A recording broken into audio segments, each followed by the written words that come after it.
இன்றைக்கி நம்ம சேனலில் நம்ம வல்லாரக்கீரை துவையல் எப்படி பண்ணுறதுன்னு பார்க்கலாம். இது ரொம்ப மூளைக்கு ரொம்ப சிறந்தது, நரம்பு சம்மந்தப்பட்ட நோய்களுக்கும் சிறந்தது, கான்சன்ட்ரேஷன் பவர்லாம் நல்லா இன்க்ரீஸ் ஆகும். இதை பிரம்மி லீவ்ஸு, சரஸ்வதின்னு சொல்லுவாங்க. இந்த துவையல் எப்படி பண்ணுறதுன்னு பார்க்கலாம். இந்த துவையலுக்காக நான் சட்டி வச்சுட்டு அதில் நெய்யில் தான் வதக்கணும். இது எப்போவுமே உங்களுக்கு இந்த பிரண்டை வல்லாரையெல்லாம் பார்த்திங்கன்னா நெய்யில் வதக்கும் போது அதில் இருக்க அந்த கால்சியமும் இதுவும் உங்களுக்கு நல்லா கிடைக்கும். அதாவது அப்சர்வ் ஆகி நம்ம பாடியில் நல்லா அப்சர்வ் ஆகும். அதனால் நான் ஒரு 4-5 ஸ்பூன் நெய் விட்டுருக்கேன். சின்ன ஸ்பூன்னால் பார்த்துக்கோங்க, நெய் விட்டுட்டேன். அடுத்தது இப்போ இந்த நெய் நல்லா குறுகி வந்துருச்சுங்களா. இப்போ நான் அலசி வச்சுருக்கோம்ல இந்த வல்லாரக்கீரை இதில் போட்டு நல்லா வதக்கிக்கலாம்.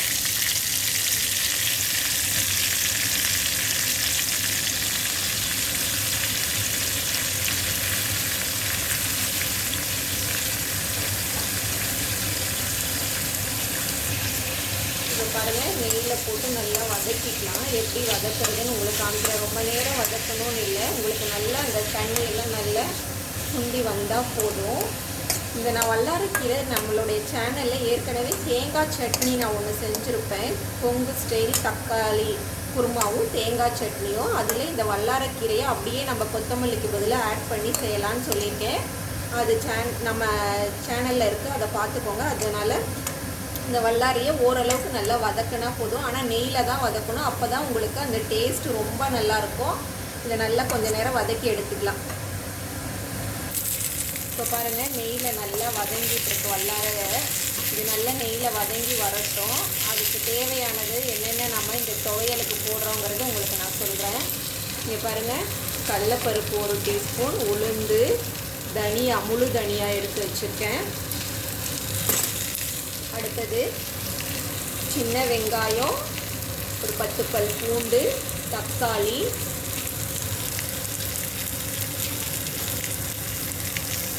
இந்த காரத்துக்கு தேவையான வரமிளகாய், கருவேப்பிலை தழை, அதுக்கப்புறம் தேங்காய், கொஞ்சம் பொட்டுக்கடலை.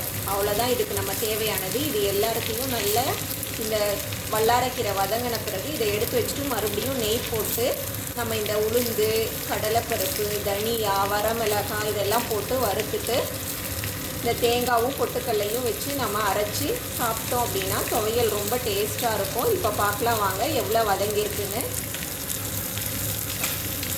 இப்போ பாருங்கள், தெரியுதா உங்களுக்கு? நான் போடும் போது 2 கைப்பிடி அளவுக்கு போட்டேன்.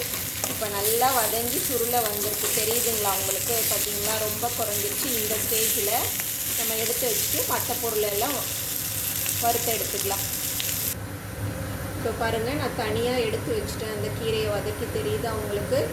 இப்போது மறுபடியும் அந்த கடாயில் நான் நெய் விட்டுருக்கேன். நெய்லேயே இது செஞ்சால் ரொம்ப நல்ல டேஸ்ட்டாக இருக்கும். ஏன்னா அந்த வல்லாரக்கீரை சில பேர்த்துக்கு ஒரு மாதிரி நாக்கில் நமன்னு இருக்கும், பிரண்டை மாதிரின்னு ஃபீல் பண்ணுவாங்க.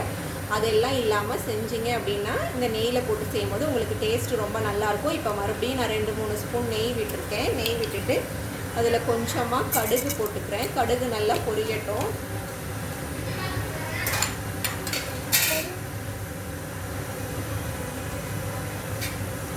கடுகு பாருங்கள் இப்போ நல்லா பொரிய ஆரம்பிச்சிருச்சு. இப்போ வந்துட்டு நான் சொன்னேன் இல்லைங்களா, கடலைப்பருப்பு, உளுந்து, தனியா இதெல்லாம் நான் இதில் ஆட் பண்ணிக்க போகிறேன். கடுகு பொரியுது பார்த்தீங்களா?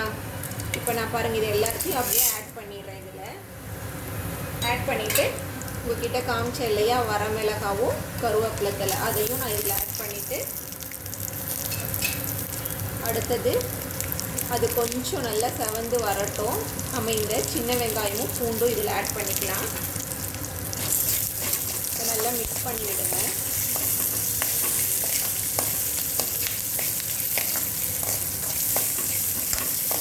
இப்போ நல்லா கலர் தெரியுதுங்களா, பொன்னிறம்னு சொன்னோம்ல, அந்த கலர் வந்துடுச்சு. இப்போ நான் இந்த சின்ன வெங்காயமும் பூண்டும் இதில் ஆட் பண்ணிக்கிறேன்.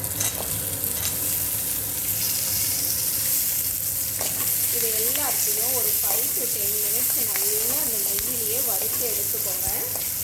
அதுக்கப்புறமா நம்ம தக்காளியும் கொஞ்சம் ஜீரகமும் ஆட் பண்ணிக்கலாம். பாருங்கள், நான் போட்ட கடலைப்பருப்பு, உளுந்து, சின்ன வெங்காயம், பூண்டு எல்லாம் நல்லா வதங்கி வந்துடுச்சு. பாருங்கள் எவ்வளோ பொன்னிறமாக வதங்கி வந்துருக்குன்னு. இப்படி வந்தால் தான் சட்னி டேஸ்ட்டாக இருக்கும். வெங்காயமும் நல்லா வதங்கிடுச்சு, பார்த்துக்கோங்க. இப்போ இந்த ஸ்டேஜில் நான் ஒரு தக்காளி கட் பண்ணி வச்சுருக்கேன், அதையும் ஆட் பண்ணிவிட்டு வதக்கி விடுறேன். ப்ளஸ் இது கூட கொஞ்சம் ஜீரகம் ஆட் பண்ணிக்கோங்க. ஜீரகம் பாருங்கள் 1 டீஸ்பூன் அளவுக்கு ஆட் பண்ணிவிட்டு இதை நல்லா வதக்கி விடுங்க. ஒரு 2 மினிட்ஸ் வதங்கினா போதும். இந்த தக்காளி போட்டு, இந்த தக்காளி ரொம்ப வதக்கி எடுக்கணும், நம்ம எல்லாம் செய்வோம் இல்லையா குருமாவுக்கு, அந்த மாதிரிலாம் இல்லை. இதோட நல்லா மிக்ஸ் ஆகி வந்தால் போதும். ஒரு 5 மினிட்ஸ் மேக்ஸிமம் வச்சுக்கோங்க. இது நல்லா எல்லாம் நல்லா வதங்கி வரட்டும். இதை ஆஃப் பண்ணிவிட்டு நம்ம ஏற்கனவே வதக்கி வச்சுருக்கோம் இல்லையா வல்லாரை நெய்யில். இங்கே பாருங்கள், இந்த வல்லாரை இதில் நான் வந்து தேங்காய் போட்டிருக்கேன். அடியில் நான் காமிக்கிறேன் பாருங்கள், நான் தேங்காய் போட்டிருக்கேன். தேங்காய் வந்து நான் கட் பண்ணி போட்டிருக்கேன். ஒரு 1/4 மூடி 1/2 மூடி தேங்காய், அதோட கொஞ்சம் பொட்டுக்கல்லை ஆட் பண்ணியிருக்கேன். ஸோ இதோட நம்ம இதை மிக்ஸ் பண்ணிவிட்டு மிக்சியில் நல்லா அரைச்சி எடுத்துடலாம். அம்மி இருந்துச்சு அப்படின்னா நீங்கள் அம்மியில் கூட வச்சு அரைச்சிக்கோங்க, இல்லை அப்படின்னா மிக்சியில் அரைச்சிக்கோங்க. இது இந்த துவையல் ரொம்ப டேஸ்ட்டாக இருக்கும். இப்போ பாருங்கள் நல்லா சுருளை வதங்கி வந்துருச்சு. இதை நான் இதோட சேர்த்து கொஞ்சம் ஆற விட்டு சட்னி அரைச்சி எடுத்துகிட்டு வந்துடுறேன். இங்கே பாருங்கள் துவையல் அரைச்சி எடுத்துகிட்டு வந்துட்டேன். எவ்வளோ திக்காக அரைச்சிருக்கேன் பாருங்கள். இப்படி இருந்தால் தான் உங்களுக்கு ரைஸில் போட்டு சாப்பிட நல்லாயிருக்கும். இப்போ சாதத்தில் இதை போட்டு எப்படி இருக்குதுன்னு சாப்பிட்டு பார்க்கலாம். நான் ரைஸோடு வச்சு இதை சாப்பிட்டு பார்த்துட்டு எப்படி இருக்குதுன்னு சொல்லுங்கள். குழந்தைங்களுக்கு ஈவன் தோசை இட்லிக்கெலாம் கூட இது ரொம்ப நல்லாயிருக்கும்.